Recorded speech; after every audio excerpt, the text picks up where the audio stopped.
আসসালামু আলাইকুম। কেমন আছেন সবাই? আশা করি যে যেখানে আছেন আল্লাহর রহমতে সবাই সুস্থ আছেন, ভালো আছেন। আমিও আলহামদুলিল্লাহ ভালো আছি।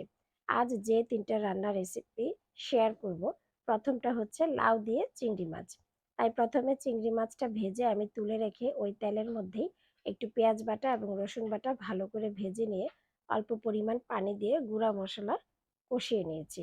গুঁড়া মসলার মধ্যে দিয়েছি হলুদের গুঁড়া, মরিচের গুঁড়া এবং লবণ। কাঁচা মরিচও দিয়েছি কিছুটা। তারপর লাউ দিয়ে ভালো করে সিদ্ধ করে চিংড়ি মাছগুলো মিক্সড করে দিয়েছি। ব্যাস আমার ১ম রান্না ডান। এবার আমি করব বাঁধাকপি ভাজি। ১ম এ তেজপাতা ফোড়ন দিয়ে তাতে আমি দিয়ে দিলাম পেঁয়াজ কুচি। জিরা থাকলে দিতাম। ঘরে যেহেতু এভেইলেবল ছিল না তাই আজকে জিরা দেইনি। এই তো বাঁধাকপিটা কুচি করা পানিতেই ছিল, ওইটাই তুলে দেওয়ার পরে যতটুকু পানি ছেড়েছে তাতেই আমার বাঁধাকপি ভাজিটা খুব সুন্দর করে হয়ে গিয়েছে। যেহেতু এটা শীতের নতুন সবজি, একেবারেই দ্রুত হয়ে গেল। এর পরের রান্নাটা হচ্ছে আমার ছোট মাছ দিয়ে সিম এবং আলু দিয়ে। সিম আর আলু আমি কুচি করে নিয়েছি।